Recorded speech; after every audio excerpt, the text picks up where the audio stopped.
Bună dimineața și bun găsit la BU! Sunt Sabina Iosuf și vă invit să rămâneți alături de mine în următoarea jumătate de oră. O să discutăm despre salariul minim european. Alături de mine la această oră, în Parlamentul European, aici în Bruxelles, este Denis Radtke. Thank you so much for being with me today in the European Parliament. It's a pleasure. Thank you for inviting me. We will discuss about the minimum wage, the European minimum wage, an important decision for the European Union. What's going to happen in the member states?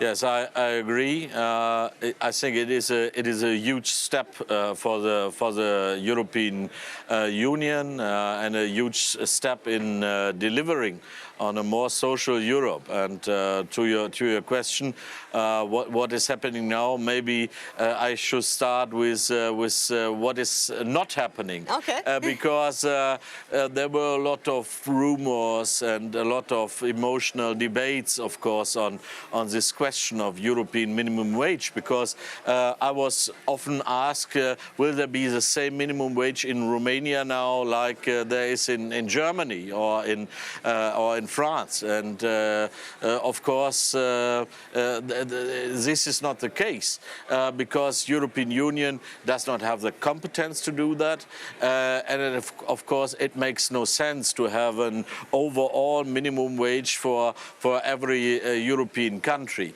But what is happening is that, and let me say this is the very heart of this directive, is a question of how can we strengthen collective bargaining.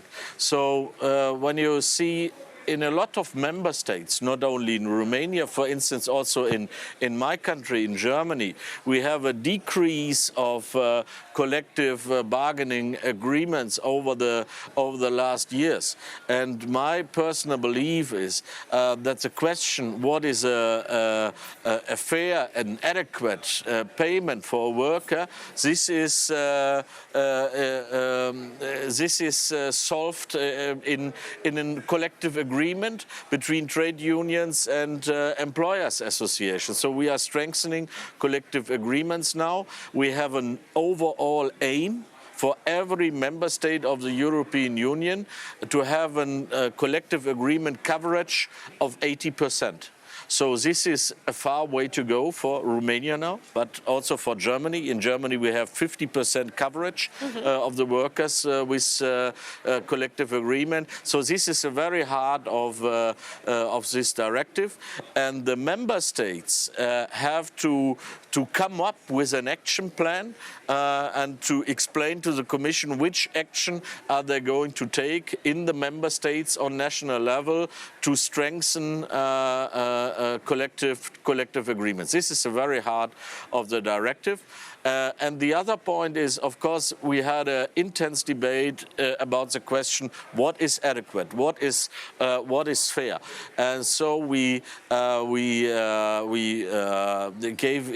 giving a kind of recommendation to the member states that the question of purchasing power, that the question of 50% of the average income, 60% of the median income, that this has to take part or be part of the national debate of raising the minimum wages. So this is also very important for the national debates, that we came up with some common guidelines. 2 years have the member states to implement the new legislation, to adapt it to the national one, and to actually have this European minimum wage style of doing things.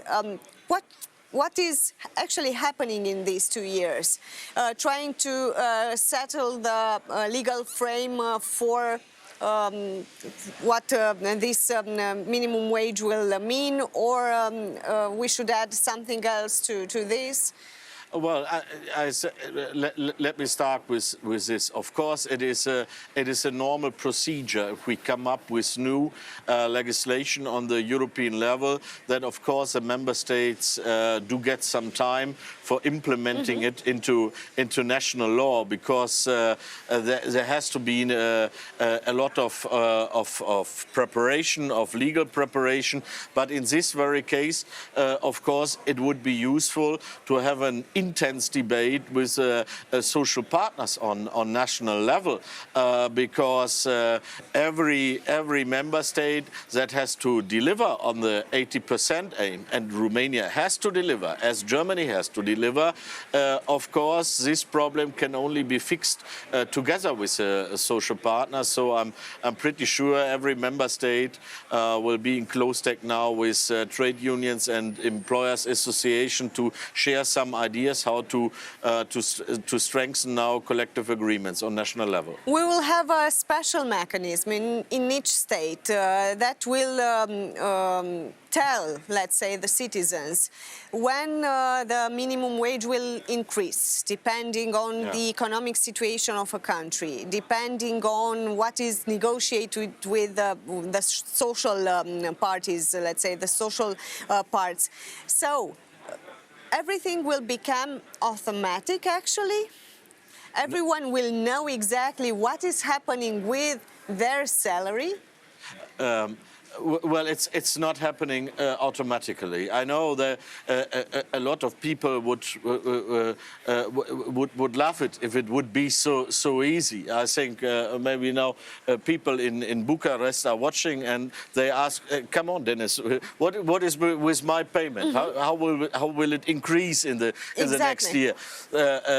I would love to be possible to answer that, but unfortunately I cannot answer this, because there are these two steps I try to describe. The one thing is, of course, the national debate. You will have to have it on the raise of the minimum wage, also in Romania. So there has to be a debate on the question: how does it fit with purchasing power, with the general level of wages and their distribution, with the growth rates, with the long-term national productivity in Romania, with the cost of living in Romania. And of course, I'm pretty sure the cost of living in Bucharest is something different to the cost of living in the countryside, like it is in Germany. Yeah, it's normal in every country, actually. So there has to be a national debate on that, but then it is, of course, up to the Romanian government to make the decisions. What we delivered now is the guidelines for this debate, and to ensure that this debate is taking place. And on the other hand, and this is a key question in my eyes for raising the payment, to ensure that we have a growth of collective coverage, collective agreement coverage of workers. I worked for a trade union myself before becoming member of parliament, and I did a lot of negotiations on collective agreements. So my deepest personal belief is that the people who are close to what is happening in business, what is happening in the companies, can ensure much better a fair payment than any politician here in the European Parliament can do this. And so I was fighting so hard for this. And again, 80% of coverage. This is really a huge step, and this is really a game changer for a lot of countries. What we delivered now. What is your message for those who are watching you right now in Romania? What should their focus be on in the next 2 years? Let's say while adapting the legislation. Well. The question is, who should I address? The political decision makers or the common people who are watching us? I think this is something different. And of course, this is some point I always say it if I have visitors group here in the parliament, and there are a lot of people who are raising the issue of their payment, of their income, of their personal problems, of course, because when you look what is happening with inflation, of course we have a lot of social fear also in Germany, because energy prices are skyrocketing, food prices are skyrocketing. Of course, people are afraid of this. But I always say, or I always ask, if you are a worker in a company, are you a member of a trade union? And a lot of people say, no, I'm not. I have never been. I say, this is part of the problem, because if we have weak unions, weak trade unions, how can we have strong collective agreement? This is not possible. So, of course, it is needed that politics delivers. That is what we've done now.